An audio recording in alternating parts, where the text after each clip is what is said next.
Hello, this is Unlimited Splash, where we get better at Magic together through a new draft every day. It's currently the last day of the Limited Championship Qualifier draft on Arena. I thought I had done every run I was going to do, but this morning I actually woke up with a good feeling about this run, and that actually tends to be when I have my most successful runs. So fingers crossed, if I can get 7 wins in this event, then I would qualify for Draft 2. If I do well in Draft 2, I qualify for the Arena Limited Championships. And that tournament is a gateway to my dream of qualifying for the World Limited Championship in-person tournament. So let's open some great cards and hope to have some good games of Magic. All right, to start things off with, we have a pretty strong rare in Slumbering Walker. This card, it requires synergies to be really great, but there are some synergies that absolutely unlock it, particularly if you can blight onto it. There are some creatures that become really, really hard to kill if you have them in a Slumbering Walker, something with a Blight ETB or a Blight tap activated ability, that kind of thing. So I am going to lean towards that here. I would actually not blame someone taking one of the really strong tribal cards like an Eclipse Marrow over Slumbering Walker. That might actually be the pick, but I think Slumbering Walker gets the edge for flexibility. There's also probably the best common in the format in Assert Perfection here. Virulent Emissary goes great with Assert Perfection. Not entirely sure what we'll wheel, but I'll just take the Slumbering Walker, and I don't know, let's see if some white base plan happens to be open. This pack has one of the very strongest white cards in the format in Wonderbrine Trapper. It is really hard for me personally to ever pass a Shine Striker, but I think this is the moment to do it. And then of course there's Eclipsed Elf, which is another massively powerful card. I do think a lot of the power of the Eclipsed Elf, though, comes from it sitting in the strongest archetype in Premier Draft, at least. So we kind of have a choice between jump towards Eclipsed Elf, which will pretty much only see play in an Elf deck. So this is speculating on Elves being an open lane, versus taking the Wonderbrine Trapper. I don't want to over-index on my pack one, pick one, but I'm making a metagame play right here that Elves is a lot more contested, and I have seen Merfolk be underdrafted a lot lately, even at very good tables. So I'm actually going to take the Wonderbrine Trapper just partly on the theory that I just often see really good Merfolk really late, and I'm happy to stake a claim that if I end up in the Merfolk lane, maybe more likely that I will be uncontested than if I'm in the Elves lane. And here we do see a strong Merfolk card. I like the Encumbered Reejerey. It does require, I mean, it starts at 2-1, which is not that impressive. So it does require tap activated abilities, but Wonderbrine Trapper is a tap activated ability. By the way, Wonderbrine Trapper and Slumbering Walker do go well together. So I'm going to take this Encumbered Reejerey, and maybe we can wheel, I don't know, Flamer Might, something like that. An Encumbered Reejerey, strong 2-drop in the Merfolk deck. So I'm going to take that, and we'll see what's open. Regal Force. 4 and 3 green for a 5/5. When it enters, draw a card for each green creature you control. Look, it is tempting. I mean, that is a really, really powerful effect, right? When it enters, draw a card for each green creature you control. Feels like the kind of a build around that could completely derail my draft. Personify is fine. I would say the solid pick here is Wonderbrine Preacher. 7 mana is a lot with triple green pips. You could totally build around this card. Do I just speculate on it? Kind of want to just speculate on it. Like, most likely, I'm not going to end up playing it, but that's a very powerful effect. Draw a card for each green creature you control. I think I at least want to speculate on that. Here we have probably one of the strongest red commons. This one's probably right behind the 6/5 Colress Zealot. A removal spell, which is good. And Hovel Hurler, a card that I quite like. I think I'm going to lean towards Temporal Cleansing. Look, it goes great with Encumbered Reejerey. My decks lately at these tables have been a little bit light on removal. I do think Hovel Hurler is pretty good. If we end up like wheeling Flamekin Guildweaver and finding that Elementals is very open, then we'll be quite happy to have the Temporal Cleansing. Yeah, we're really not seeing a lot of Merfolk, are we? So let's see. Midnight Tilling is a pretty good effect on its own, but mainly it's good for its synergies with elf cards. Could be good with Slumbering Walker though, right? You put a bunch of stuff in the bin and then you can bring something back.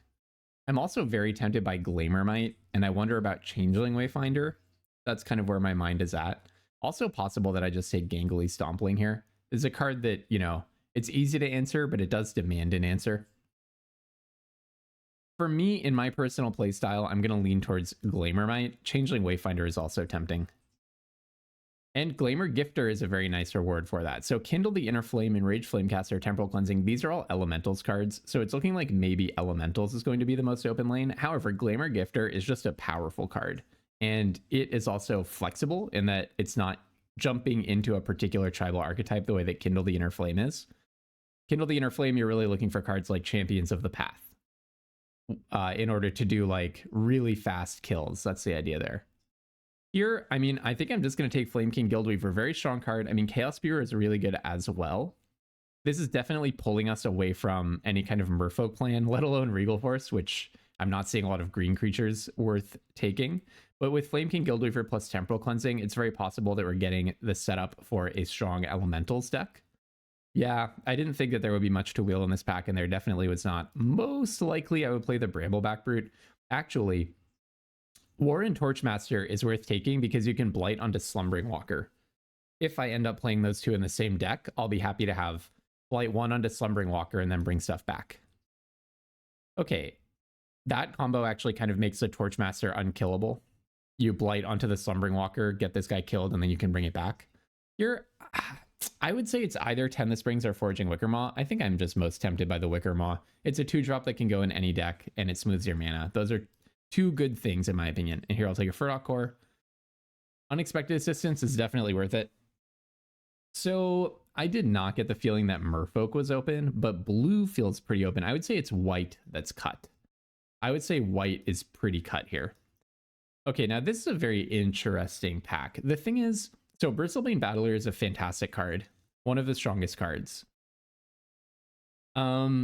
The issue is green did not feel the tiniest bit open. I mean, people were passing Regal Force, but that's probably just other people thinking Regal Force is a little bit worse than I think it is. Regal Force goes nice with cards like Noggle Robber. That's some pretty good ramp for it. The issue is, look, there's no good blue here. There's no particularly good red here. It's not like we got such amazing red that I feel like I have to be in Elementals. So I think I'm actually just going to take the Bristlebane Battler. This is partly about what we're not giving up. Like if there were a Shine Striker in here or something, yeah, I would take that. Now I really do want to find a lane pretty quickly, but Tanafel Rhymespeaker, this is a really interesting pack. I cannot take Champion of the Klatchin. Like I do not think that Kithkin is the open lane. Encumbered Reedry I could take, but I really did not feel rewarded for that early venture into Merfolk. I don't think Merfolk is going to be open, although Merfolk is always a little bit open, unfortunately. But if we take the Tamifel Rhymespeaker, we could very well wheel Kindle the Inner Flame or Kulrath Zealot or maybe Kulrath Mystic. Like there are multiple, maybe even Gangly Stompling. There are multiple ways to end up in Elementals here to get rewarded for this speculation. Maybe Encumbered Reedry has the edge in terms of like I would be happiest with the deck that plays Encumbered Reedrys a bunch, but I really don't think Merfolk was where we're supposed to be out of that pack. Here, I'm very happy to just take Rhymekin Recluse. Blue is a color that I feel very confident in. I mean, we were getting like Temporal Cleansings really late. We got a late Glamour Gifter. We got Unexpected Assistance like almost last pick. And Tamifel Rhymespeaker is an absolutely phenomenal tempo card. So I'm going to take it and I'm going to be happy with that. I definitely don't know that I am Elementals though. Like if I start getting a bunch of late white cards, then I will pivot in that direction in a heartbeat. This is a little bit of a tough pack. I mean, maybe the card I most want to have here is Spiral into Solitude, but again, I really think there's someone else drafting Merfolks very close to me.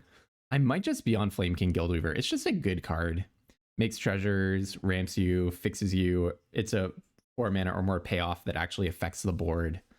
So I think I'll take that one. This is a weak pack overall. There's like not much impressive going on here. In this pack, I'm probably just on Blossom Bind. I actually don't mind Sourbread Ante. It's kind of sweet if you have blight payoffs like with Slumbering Walker. But 3 3 bodies for 4 mana is just pretty nice. Having said that, I do need removal.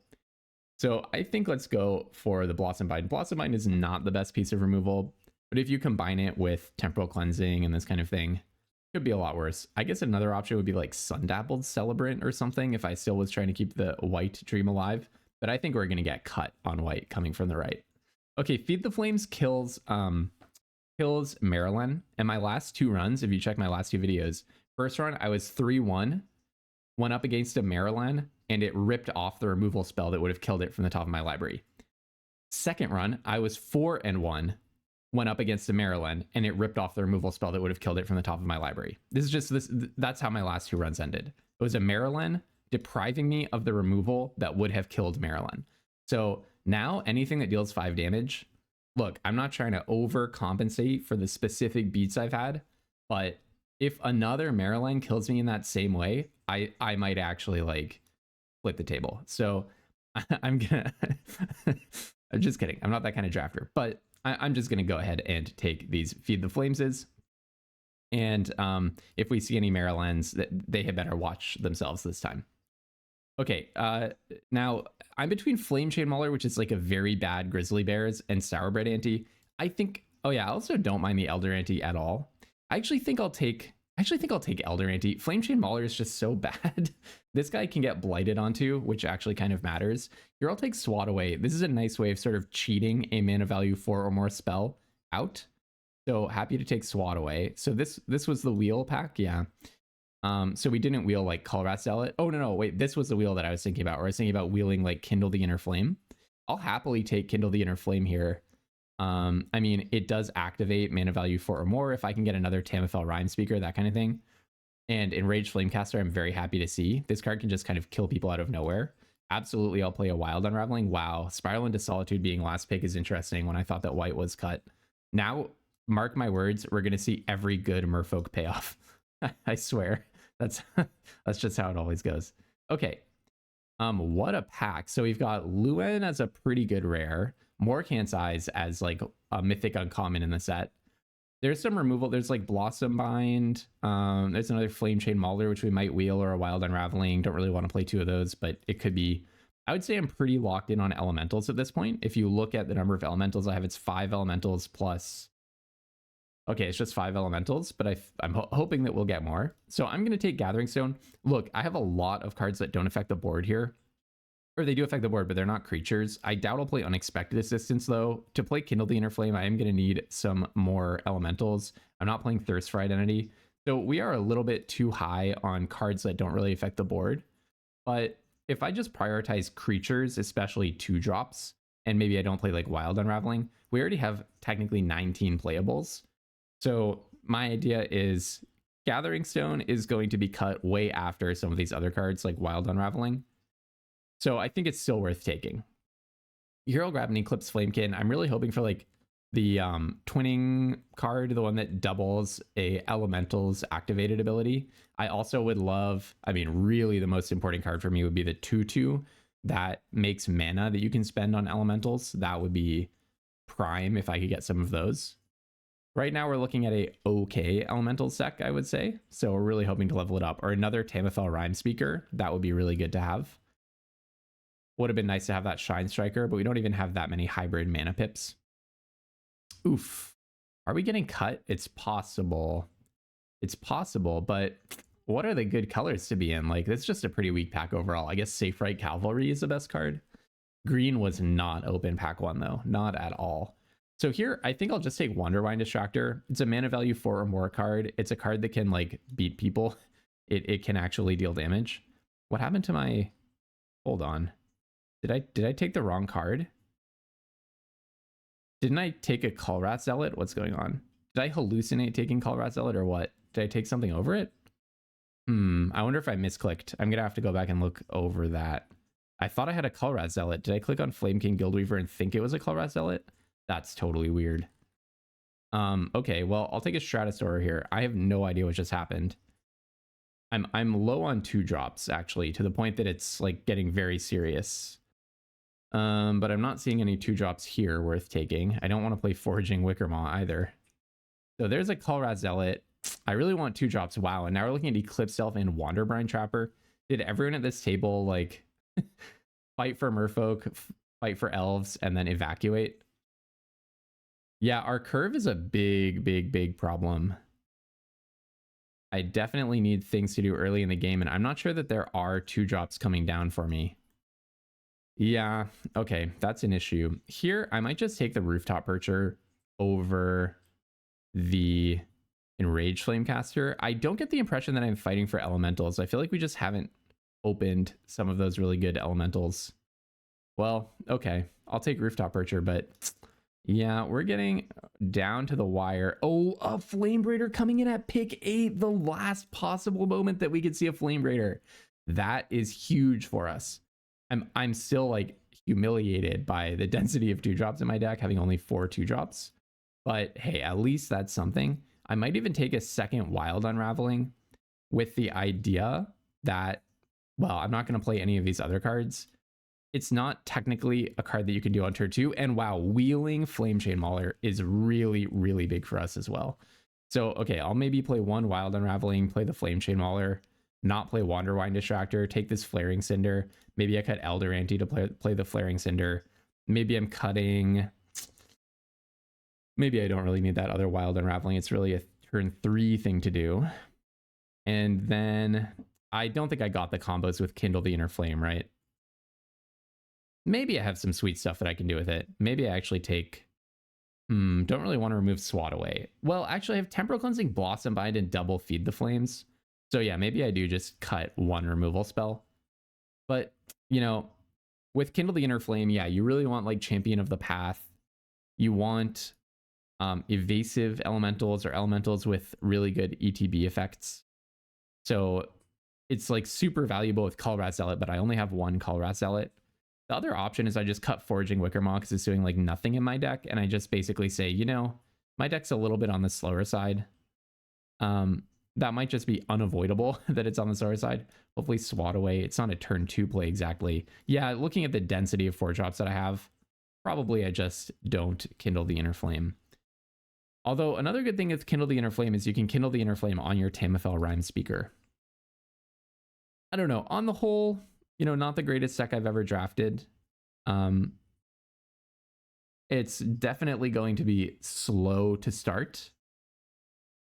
It's possible. I also feel like it's hard for this deck to win long games. I kind of want to be playing like Unexpected Assistance. But I feel like we found an open lane. Something really weird was happening at our draft table with like Eclipsed Elf and a Wanderbrine Trapper coming around that late. Like it means something did not quite go right. It's very possible I was just supposed to plant a flag on Merfolk and just stay there, but white got so cut pack 1. If you go back, there were like multiple picks pack 1 where there were almost no white cards, and same thing with green. I almost feel like I was immediately downstream of a Kithkin drafter, so green and white were cut, but they didn't want the elf card and they didn't want the Merfolk card. That's my theory. So I could address my curve a little bit by playing maybe like a Wild Unraveling and cutting 1 Flamekin Guildweaver, something like that. But Flamekin Guildweaver is just so good. Yeah, I think I'm bold enough to do it. Cut 1 Flamekin Guildweaver for an Unexpected Assistance.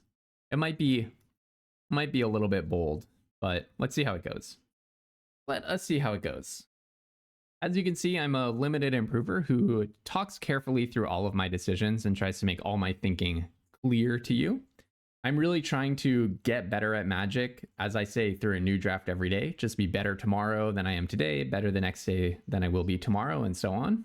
And I really want to bring a community along with me, a community of improvers. And if that does appeal to you, go ahead and subscribe to the channel. There's a link in the description below that makes it really fast. You can just click the description, click subscribe. Also, I just started posting videos about like 8-9 weeks ago, something like that. So I'm always very open to any and all feedback. So do go ahead and comment, you know, better lines that maybe you see like a better way of navigating this draft. I'll be really curious about that. This felt like a pretty messy one, a pretty tough road to walk. Or anything about your experiences, how the limited championship qualifier has gone for you, I'll be super happy to hear whatever you have to say. So please go ahead and chime in below. All right, on to game 1. Let's hope we get into a match soon. All right, totally functional hand. Very happy to keep this one. I mean, hoping to not get just totally aggroed out, but overall, I mean, Rhymekin Recluse really helps with that. Rhymekin Recluse is basically a 2-drop. Don't quote me on that. Deceit. So what does this do for the 2 blue? Oh, the 2 black. You get to take something out of my hand. That's kind of annoying. I don't really want to play face up the whole game, but apparently that's what we're looking at. Is this an Ashling rekindled? Is the opponent announcing their preferences with their avatar? My only preference is Feldegriff. Yeah, you should probably take, I don't know if it's like Eclipse Flamekin or Tamifel Rhymespeaker. Yeah. That probably means they have or are likely to find removal for the Tamifel Rhymespeaker. Okay. Well, they're playing this knowing that I have a Rhymekin Recluse. I guess that just means they don't have anything to do about Rhymekin Recluse. So I'll go ahead and bounce that guy. Try to keep myself alive. I think there's no point in playing it coy with the Tamifel Rhymespeaker. They know about it, so I might as well just play it, right? Well, maybe not. Like, a thing that they could have here is Assert Perfection. So why don't I just go for, like, Flamekin Guildweaver? First of all, I think I attack. Yeah, I think I attack. Like, I'm trading 3 damage for 4 damage and putting a 4/3 on the board. I think it makes sense for me to just try to develop, and they have a strong incentive not to assert perfection and attack here because they would really want to kill the Tamifel Rhymespeaker. If I can get a land, I'll be pretty happy because then I can Glamour Gifter my way to glory. All right. Or I can just play a Kulrath Zealot. Well, I think I'll definitely just go in with both here. No reason not to. I'm the one putting on the pressure so far. All right, I accept that trade. Oh, or it's not a trade.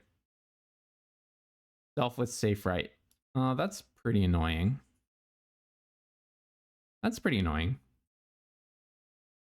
Oh, maybe I was supposed to play around that. No way of saving my guy.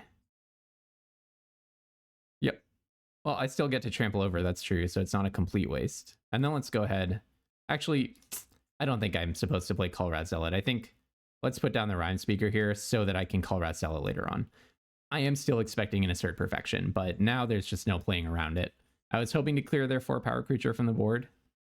Okay, bringing back Deceit and then recasting Deceit. That's really bad. That's really, really bad for me.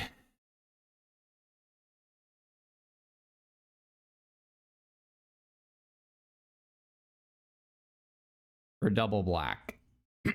Yeah, well, I assume they're going to take Kulrath Zealot out of my hand. I do like that they're evoking it, so they don't get the 5/5. And then I'll take 8.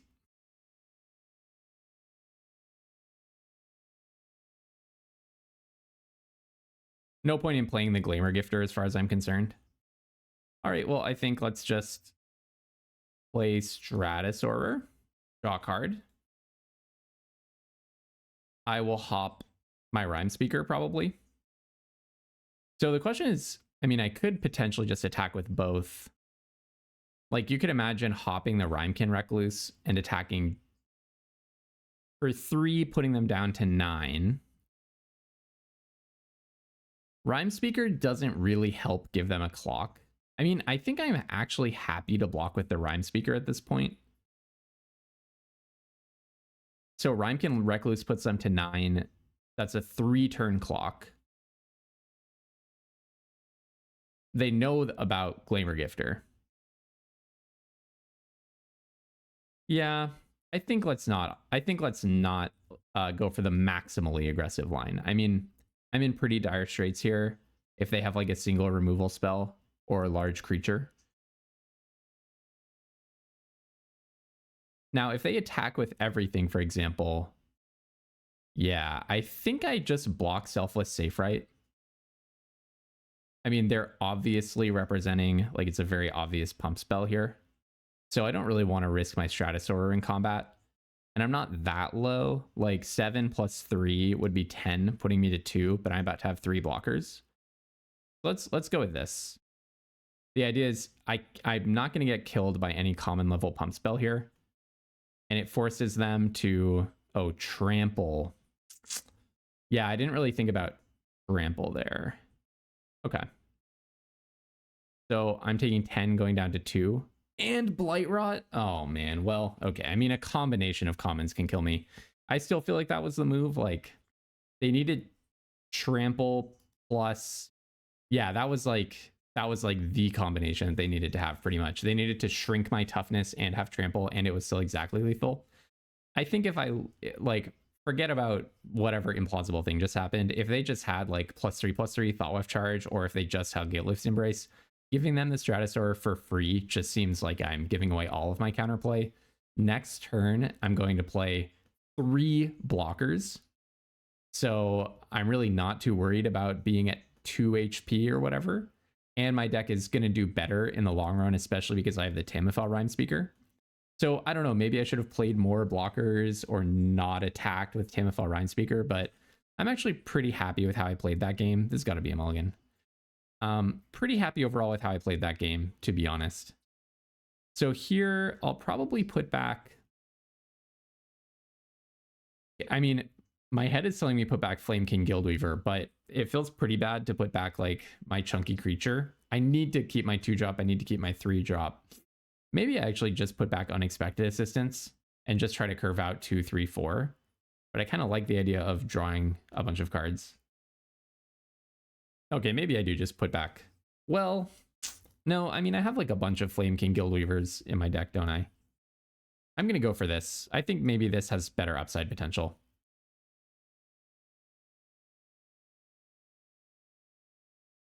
All right, I will not Blight 1, thank you. This is like such a bad card in my deck, the way that things turned out. Oh, Swat Away is kind of interesting. All right, in with the Torchmaster. I decline to Blight. I really want to have that out when I draw like a Colrat Zealot or something. That would be ideal. And end. Cycling a Stratosaur.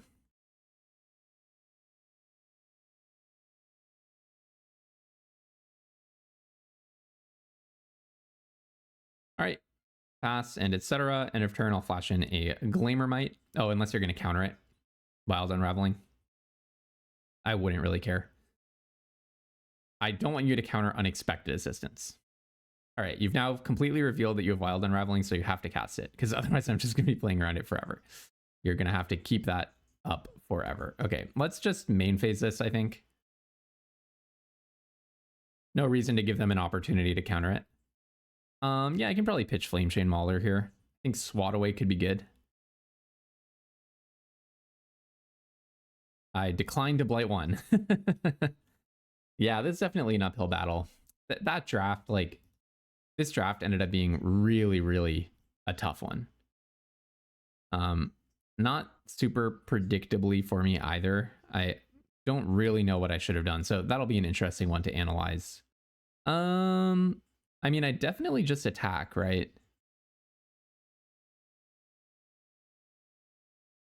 Let's attack. I decline to Blight. And let's attack. I mean, I guess I should have played Flame King Guildweaver first, shouldn't I? Now that I think about it. That was a blunder because I would have gotten the treasure token.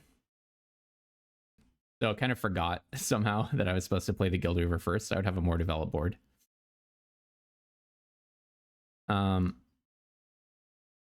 Now if they play a haste creature, I can play Swat Away, but no, that was just a mistake. That was just a mistake. Okay, and they've just fixed their mana. Block Roaster is fine. All right, play a land. I don't think there's any reason not to. And then would I rather play Flame King Guildweaver or the Rooftop Percher? Probably Rooftop Percher. And then Blight onto the Torchmaster, honestly. Shrink my creature to get an extra 3 damage in. Actually, maybe I do play Flame King Guildweaver because it can contest the Squawk Roaster on the ground. That actually is probably better. This could not be more obvious what I'm doing, but let's just go for this. Make a treasure. I will Blight 1 onto the Torchmaster and give my Guildweaver haste and in with both of those creatures, not all three, thank you. All right, and now we're really racing. Now we are really racing. Okay, Gravelgill Scoundrel happens. I will swat away the Squawk Roaster. You do not have Wild Unraveling mana this time. I don't know, maybe Warren Torchmaster is actually awesome. Maybe it's secretly awesome. Okay, that's really enough lands for me, thank you. Kind of want to just play the Rooftop Percher, blight, and attack with everything, but is the blighting worth it? Sacrificing my Torchmaster. Cracking him for 8 damage does feel pretty good. Flamekin Guildweaver has trample as well, so it's hard for them to chump block. Let's just do it. I don't think Warren Torchmaster is that important for me. So I will exile the 2 creatures, because there's a good amount of creature recursion in this set, although they're probably not playing it. I actually am going to blight here onto the Torchmaster to give the Percher haste, because they have 4 cards in hand and their colors have like tons of utility. Oh no, not Blightrot. Oh, Noggle the Mind. What a waste. Okay. And then you play Squawk Roaster. Wow, I've almost just straight up lost. Not totally sure what can happen from here. Oh my goodness, another land. Yeah. Maybe I would have done better if I'd played that Guildweaver first. Like, played the line with the Guildweaver and the Glamour Gifter correctly. Attacking with Squawk Roaster scares me. They're about to play something big. Maybe a Kulrath Zealot? No? Okay. What if I just Blossom Bind Gravelgill Scoundrel and attack just to push maximum damage? What do they have? They have something. They have something here, clearly. I really wonder if it's another Noggle the Mind.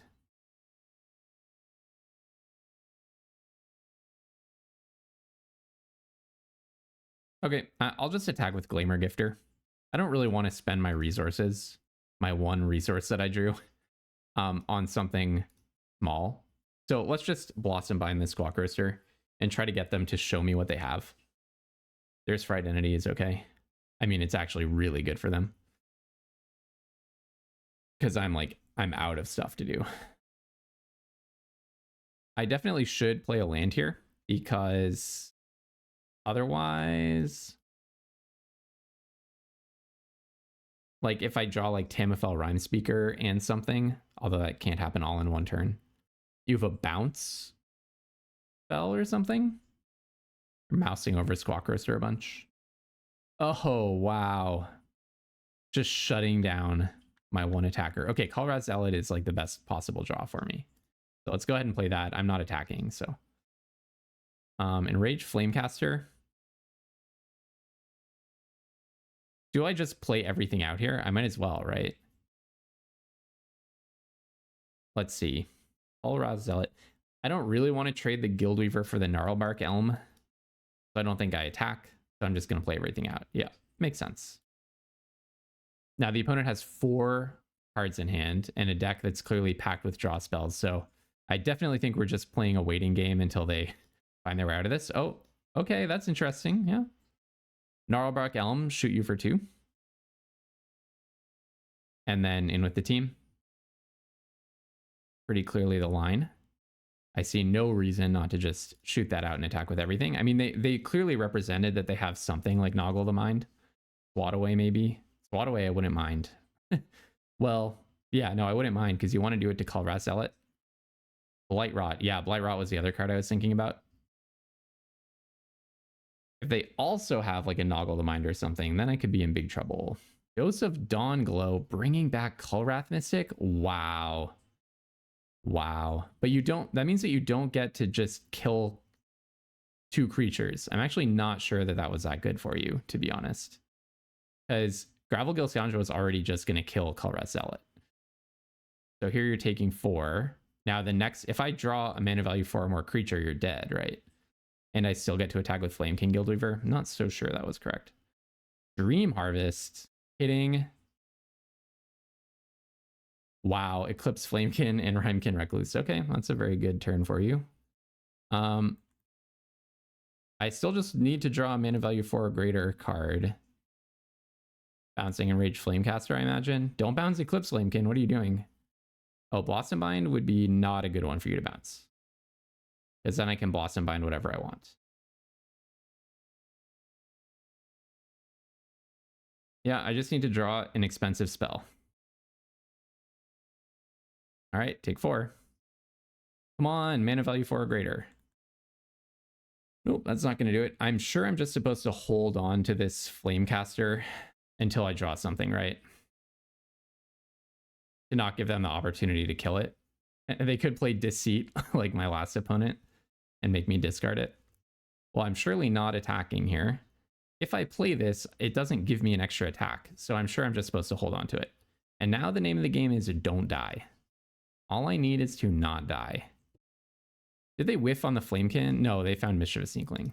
Oh my goodness. Okay.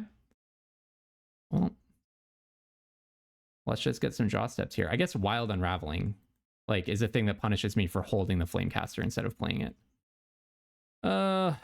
What is my life? Just need to deal 2 damage. I just need to draw. Let's see. How many cards do I have? I'll pass to their turn while I look this up. But how many cards do I have with mana value 4 or greater? 1, 2, 3, 4, 5, 6, 7, 8, 9, 10, 11, 12. And I've seen 4, so I have 8 chances to draw a mana value 4 or greater spell. At least my opponent is also whiffing. All right, Flaring Cinder. Pitch the land. I actually can play I actually can play something in mana value 4 or greater because Flamebraider, and that's Feed the Flames. So I tap this for 2 red. Red, red, red. Play an Enraged Flamecaster. See if it gets countered. If it resolves.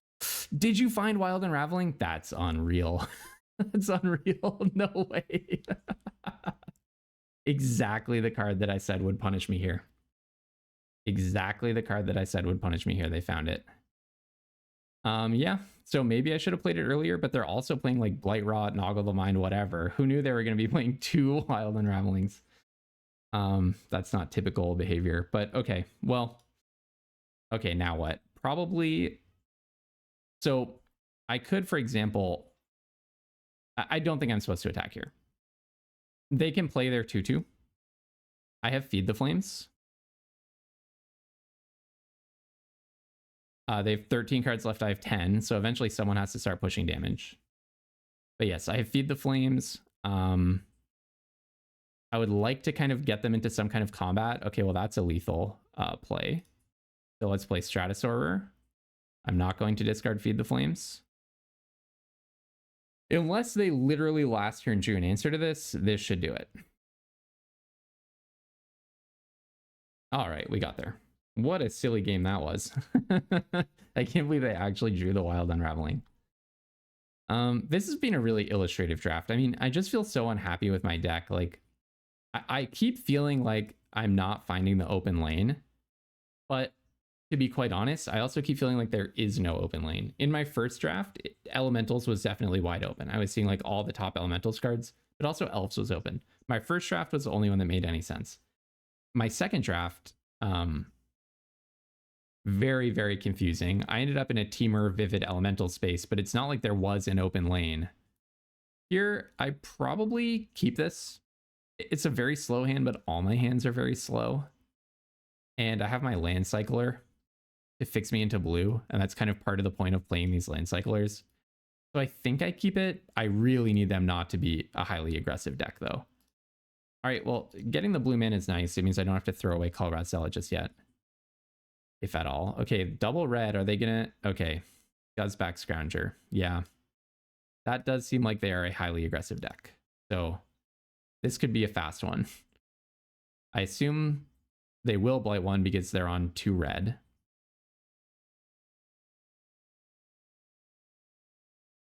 Well, I'll Glamour Gifter, right? And just block this Guzzback Scrounger?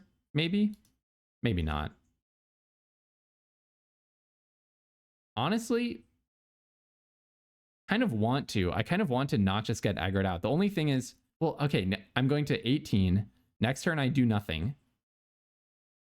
Go to 14. Next turn, I play a Tamifal Rhinespeaker and still don't want to block. So I think this just has to be, it just has to do its duty as a 2-drop. I will submit 0, please. For a second, I got terrified that I actually have to target a creature. Yeah, this does make this a 3/3, but hey, I could draw like Feed the Flames or whatever. Oh, that's a pretty nice one. I can just tap that before combat. Well, now I kind of wish I hadn't spent my Glamour Gifter, but I think I did the best thing with the information that I had. This is just like, use your resources while you can. I'm not a fanatic about preserving my life total in general, but in that situation, it really felt like I was going to go to the point of no return. So an interesting thing here is it could be that I don't play the Rhymespeaker yet, with the idea that they're on like Feed the Flames mana, Blight Rod, etc., very removal heavy colors. It could be that I just don't play that I just don't play Tamifal Rhymespeaker, with the hope that someday, well, I mean, you know, I play like Enraged Flamecaster, and then that just trades and blocks really well.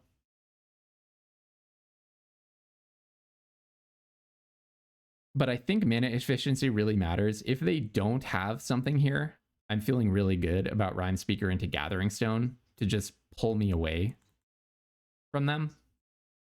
So I think let's play the Rhymespeaker. This is a like silly order, but I actually am going to attack. And they're going to Blight Rot my Rhymespeaker, and that's whatever. No? Okay, they didn't do it. Maybe they don't want to spend their treasure, though. They thought about it. Beautiful Treasure, drawn by, not sure how to say his name, but Jeff Miracola, the person who drew Bouncing Beebles, my favorite card of all time.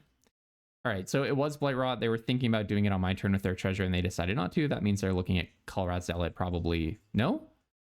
I assumed that meant that they were looking at a 5-mana card, but they were not. So that's odd. Okay, or a 6-mana card. So here I kind of want to go, maybe I should have played Gathering Stone last turn with the goal that I would play Colrad Zealot on 5. This feels so bad to spend all of your mana value 4 or greater cards when you have Tamifal Rhymespeaker in your hand. This is probably right to just play the Gathering Stone, name Elemental, by the way, just in case you're wondering. I don't know that I want that. And I'll attack for Glimmermite. I'm not holding it back to block Gristle Glutton. That's just kind of goofy.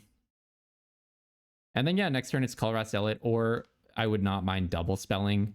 I mean, best case scenario would be if I draw like a Flamekin Guildweaver. Yeah, that's another good reason not to hold back the 2/2 to block Gristle Glutton. All right, they did kind of seem to be digging. I wonder if they don't have a major thing to do here. That's a pretty major thing to do. Kind of like Enraged Flamecaster now. Maybe I do just pitch the Unexpected Assistance. Gathering Stone's going to draw me plenty of cards, plus Colrad Zealot. But yeah, I kind of like having the reach creature. That feels important. Although actually, I mean, you know, Dream Caesar does get blocked by Glimmermite. Okay, yeah, this is pretty sweet, right? So I can go Stratosaur plus Enraged Flamecaster. That sounds pretty good. Why don't I start by attacking with Glimmermite? I don't get the ETB from Stratosaur, so it is just a 3/5 for 4, but hey, what can you do? All right, play the Enraged Flamecaster first, obviously. And then I play the land, and then I'll play a Stratosaur. Trigger, and now the opponent's facing like a good amount of damage, right? 5 damage in the air, I mean, every turn.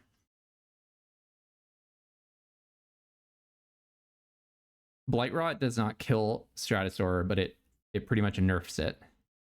This Gristle Glutton is doing a lot of work for them. It's interesting that they did not block Glimmermite with Dream Caesar. I guess they didn't know just how much stats I was about to put on the board. A card I'm thinking about is the Mythic Board Wipe in red. They haven't been really playing super board wipey, but I need to think about it. Okay, that's not board wipe behavior. You have another removal spell for Enraged Flamecaster? Or are you just thinking about if that is a trade you want to offer? I mean, I would block Heirloom Ante. Okay, Box of his Embrace. Yeah. It's a little annoying. I will do that. Yep, I'll reveal that. No problem. Don't mind. Oh, and Rooftop Percher is such a good one. So this would be Flame King Guildweaver, make a treasure, make a Rooftop Percher. Yeah, this is going well. My Gathering Stone was a good pick. My draws have been really good. I mean, Rooftop Percher is a sick draw.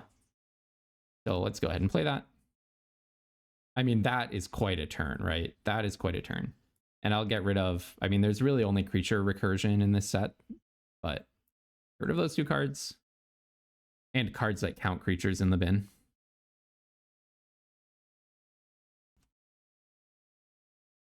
Yeah, blighting onto Heirloom Ante is kind of sweet. I do think the Goblin deck is super fun. It's just that making your own creatures worse is like a pretty tough sell. Okay, so you get to Surveil first and then draw a card, yeah. Plenty of time to find an answer. Now, would I block Heirloom Ante? Probably. It's been a little bit annoying. All right, that's another Heirloom Ante. No, actually, I want to attack. If you're tapping your Heirloom Ante, that's fine. I'm at 12 HP, going to 9. That's honestly fine. And then I just attack with everything. Almost a lethal attack right there. Dream Caesar is probably blocking Glamormite at this point because Rooftop Percher just outclasses the Dream Caesar in the air. I do wonder what's in their hand that's making them think about this attack. It's not going to block. Well, they don't know that I have Kulrath Zealot, right? So, okay. Ooh, Blossom Bind. Yeah, my draws have been pretty grotesque. So, let's start by attacking with everything. I wonder if they're looking at, like, potentially a way of killing me next turn. Okay, yeah. All right.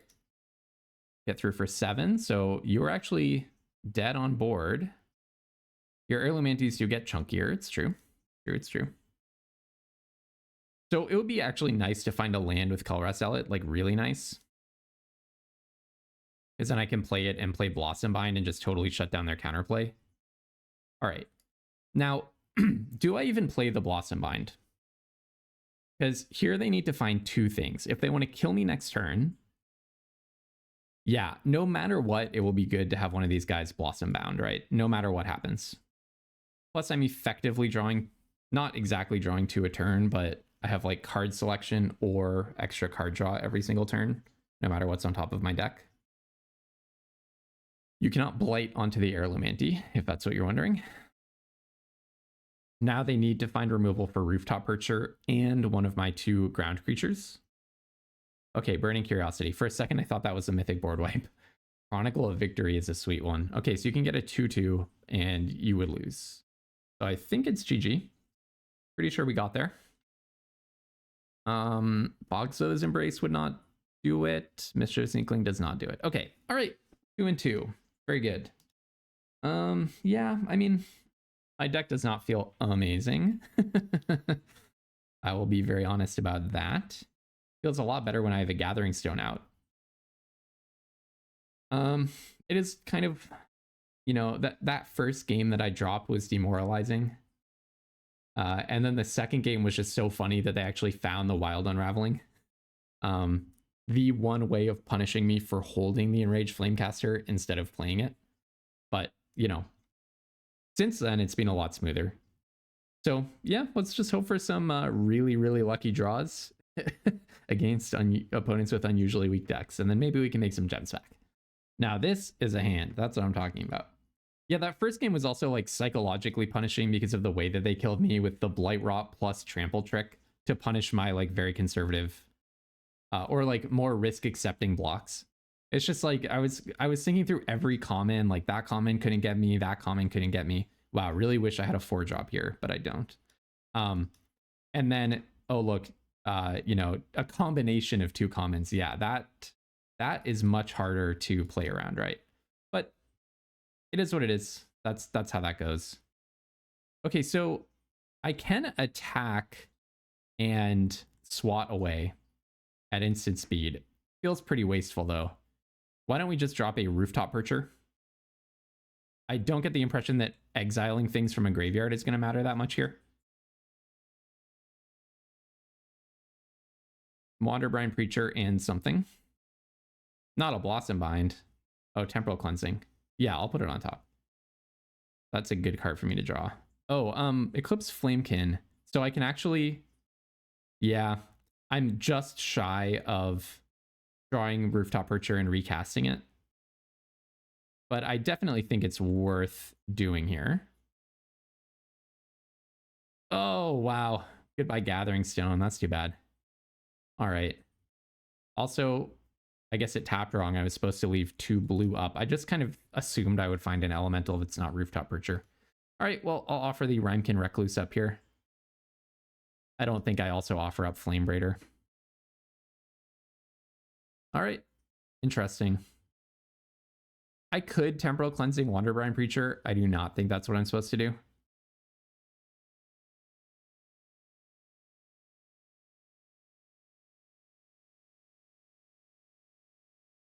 Do I actually just block with Flamebraider? It's possible. Okay, maybe I misplayed. It's actually fine. It's actually fine. I doubt they have a pump spell. If they River Guards Reflexes me, that's perfectly fine. This is fine. I mean, I did net 1 damage out of that whole thing, so I guess it's better than blocking would have been. All right, well, I guess we will do Flamebraider 1, 2, 3. I cannot put a spell on top.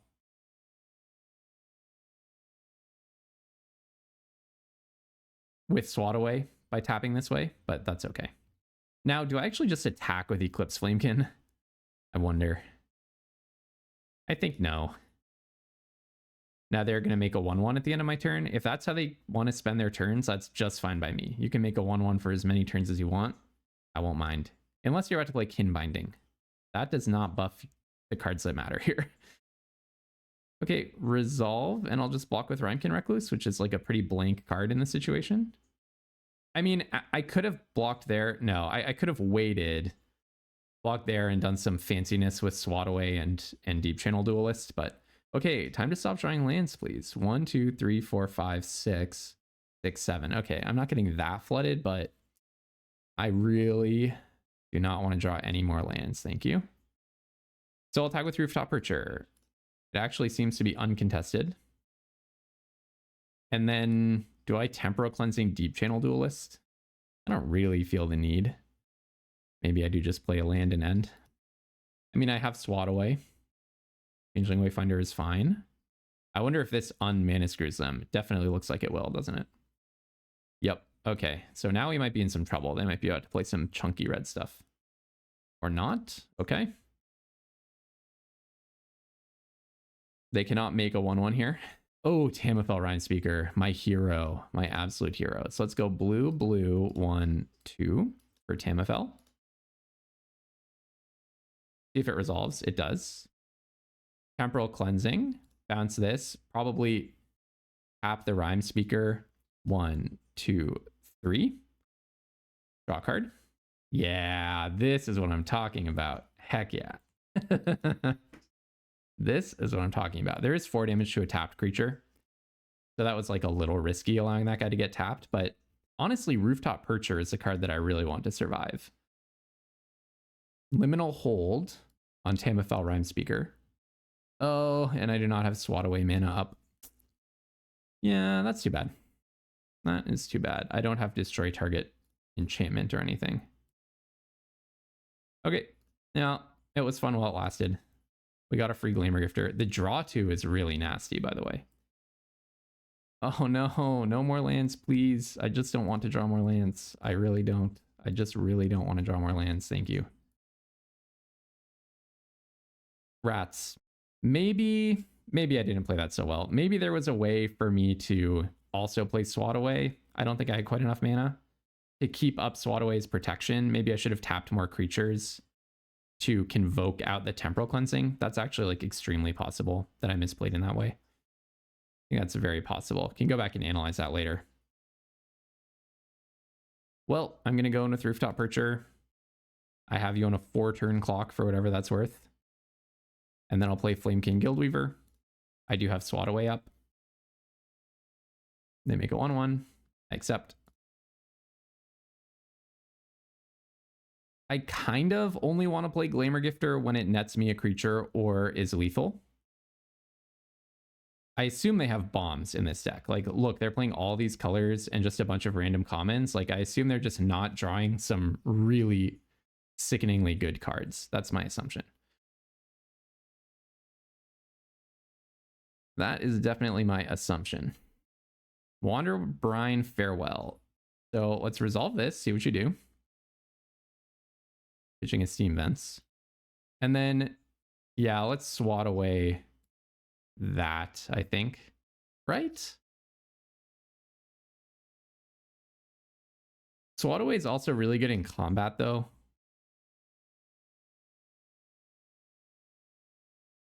How much do I even care about them bouncing this card? Well, I don't really want to spend my whole next turn just recasting stuff. So yeah, let's ask them to spend another turn on that. I think. I'm not very confident that this is correct. But it does ask them to spend another turn doing not that much. I would love to draw like Stratosaur or something, by the way. That would be ideal. Unexpected Assistance would be great. Now I think I do play the Glamour Gifter. Like if I attack with Flamekin Guildweaver, I wonder if they do double block. They probably just will block with Flaring Cinder, actually. So I think I do attack with that and just test them. Oh, okay, please. 9 lands so far.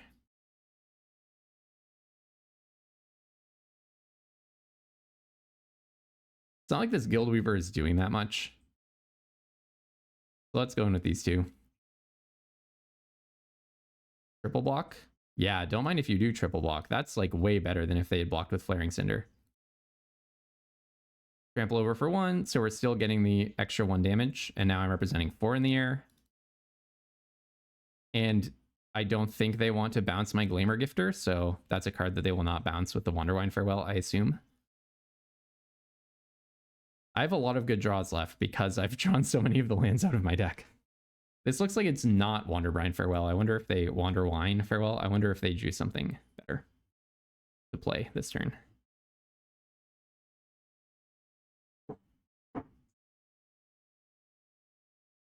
Bouncing Liminal Hold, that would be really interesting. I think they might be thinking about bouncing Liminal Hold. Because they're more afraid of Rooftop Percher now than they are of Tamifel Rhymespeaker. Kind of makes sense, actually. But you can't recast the Liminal Hold. Okay, yeah, they didn't do it in the end. Pitching an island, so they still don't have whatever bombs they made this deck for. No, please. 10 lands. So I have a 1 in 3 chance of drawing a land every turn. And yet I keep doing it over and over and over. But okay, we are representing lethal next turn. They have to have drawn an answer, right? They do not have an answer. They have to have drawn an answer. They have been doing a lot of drawing, but no card selection. All right. Unexpected Assistance. That is a lot of drawing. Yeah, this... If they ever had a chance of getting an answer, that would do it. Kind of wish I could draw my Unexpected Assistance, but it is very possible that I misplayed earlier on. I'm going to go back and look to see if I had enough mana to just like tap all my creatures to convoke. They drew a reach creature. Okay, can I get my Feed the Flames now, please? And oh, and they drew another flying creature.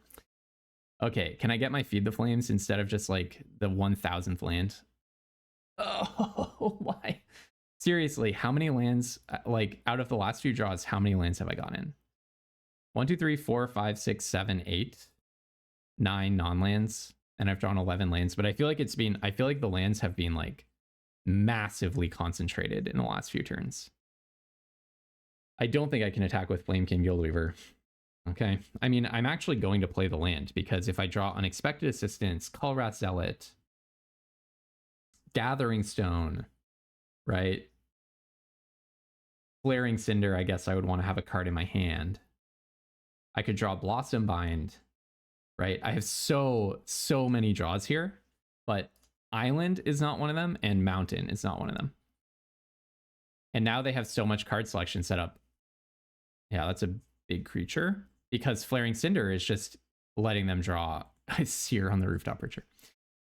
Yeah, I mean, this is just starting to be a joke. Like, I just had every possible opportunity to draw out of this, and I just drew blank, blank, blank, into blank, into blank, into blank, blank, blank. But okay. I mean, well, essentially my counterplay is completely gone. Enraged Flamecaster is a good one. Yeah. Enraged Flamecaster is a good one. I wonder if I play it now and then just try to draw like Colorado Zealot. I kind of want to withhold the information about my win condition, to be honest. I kind of want to withhold that info. I do need, yeah, if I draw like Unexpected Assistance, that would be best case scenario.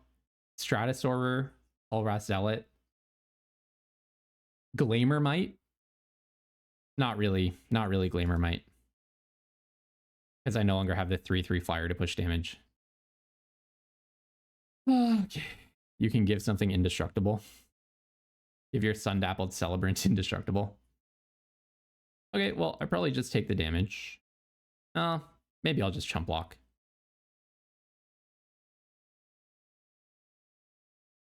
Five, 6, 7, 8. I guess I'll go to 18. I guess that's okay. They can't attack indestructible infinite times, right? Glimmermite. That's an interesting one. Glimmermite is an interesting one. So basically, how do I do this? I can play the Glimmermite end of their turn, tap down the Chitinous Graspling, attack with Glimmermite plus Glimmer Gifter. If they block Glimmer Gifter, then drawing a single 4-mana spell will be enough to kill them, right? Because then I play the Enraged Flamecaster. And if they block Glimmermite, they take 1 damage. Not so convincing, is it? Maybe I don't even use Glimmermite to push damage. No, I've gotta, right? I think I have to. Okay.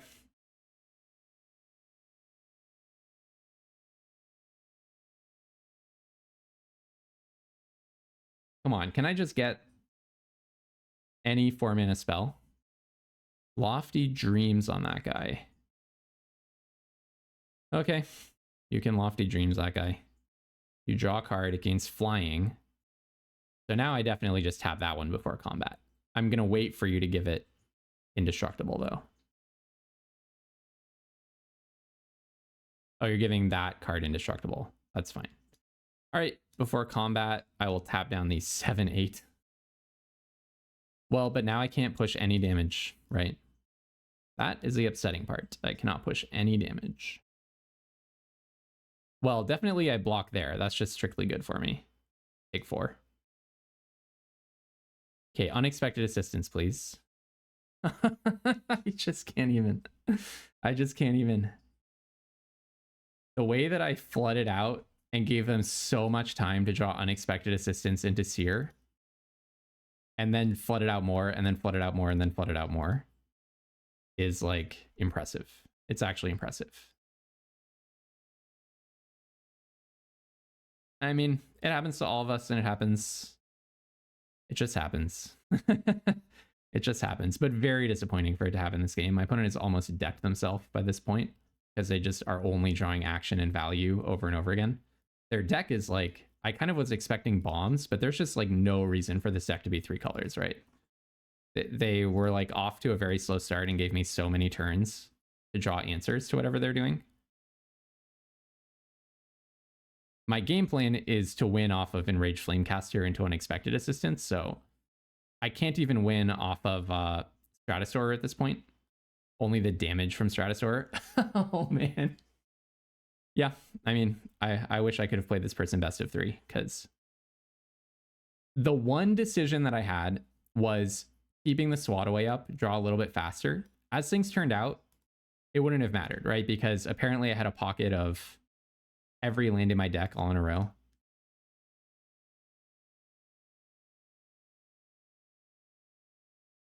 Now I'm essentially dead. What I need to do, like still my out, is keep a card in my hand, a land. Play Enraged Flamecaster. Try to keep Flaring Cinder alive if at all possible. Oh, do I just die here? Maybe. Because I got the Merfolk Lord. All right, well, let's just walk the biggest stuff. I could have played Flame Caster to chump block. Yeah, no, I'm just like super dead. That's so disappointing. I mean, I just had so many outs. Like I could have got Gathering Stone. I could have got Unexpected Assistance. I could have got Colress Zealot. I had the Cinder Striker. So really any 4-mana spell, I would put them down to 2. They specifically, with their Unexpected Assistance, needed to draw 2 answers. The Chitinous Graspling plus a removal spell for the 3/3. They only had 1 reach creature that we saw. They had Lofty Dreams, the 2/2 flyer, and the 3/4 reach. That was all the flying answers that we saw in their whole deck. So they needed to draw 1 of those, right?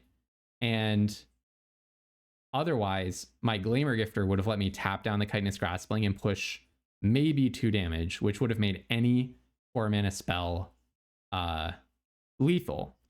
In my deck, I had 1, 2, 3, 4, 5, 6, 7, 8, 9 4-mana or more spells to draw out of 15 cards left. I had a 9 in 15 chance. So the draw where I drew an island, I had a 9 in 16 chance. The draw before that, I had a 9 in 17 chance of drawing a spell that would deck them for 2 or deal them, dome them for 2. But then I still needed to deal an extra 2 damage somehow. So I would have taken myself in a best of 3 match there, but I will say, our deck days were numbered. It was going to go down one way or another. That was a painful way for it to go down, but it was going to happen one way or another. Like there was not a lot of power in here. Our lane was very confusing. I started out dabbling in Merfolk. White got cut, speculated on green. Green got cut. The through line was that blue was open, and we did end up with good power in blue. But we didn't get past. So I also am very confident that I found an open lane because we got that Flamebraider pick 9 of pack 3. Anyone in elementals, or even with a good number of elementals, would be taking Flamebraider in pack 3 way sooner than pick 9, maybe pick 1. And so I'm very confident that we eventually found an open lane, but I think there was a lot of flux at our table. And these events really do reward being at a draft table where you can stake a claim on a good archetype that's open, and it's open kind of throughout the draft because you're not playing in pod. By the time you get to a high number of wins, you're playing against the people who had the best deck possible, like who had a pod that facilitated them getting an extremely good version of one of the decks. And we definitely were not at that. It was a tougher pod. So in pod play, I don't know that my deck would have like 3-0'd or whatever, but it does feel like a pretty reasonable deck for a very strong pod. But yeah, I never would have thought after that draft that we were going to get like 7 wins or something. So a little bit sad to, end the whole event getting only, I think I got 1,000 gems back for 3 buy-ins, but hey, we had some really fun Magic, and maybe I'll go ahead and analyze these drafts. My main takeaway is maybe I was downstream of a Kithkin player, and so I could have just said, I'm getting a lot of blue, and my Merfolk deck is going to be good enough. But I also think actually I found an open seat, and then we just didn't really. Maybe other people were in elementals earlier. Anyways, I'll go back and I'll analyze these games. Lots to sink our teeth into. And yeah, this time, I didn't lose to a Maryland at least. So that's something to be grateful for. All right. Well, I'll be back with another draft tomorrow. Definitely a lower stakes one next time. It'll be nice to have some more chill and relaxed vibes for once after a whole bunch of arena directs and then the limited qualifier. Until tomorrow, have tons of fun playing Magic, everyone. And do not be afraid to splash.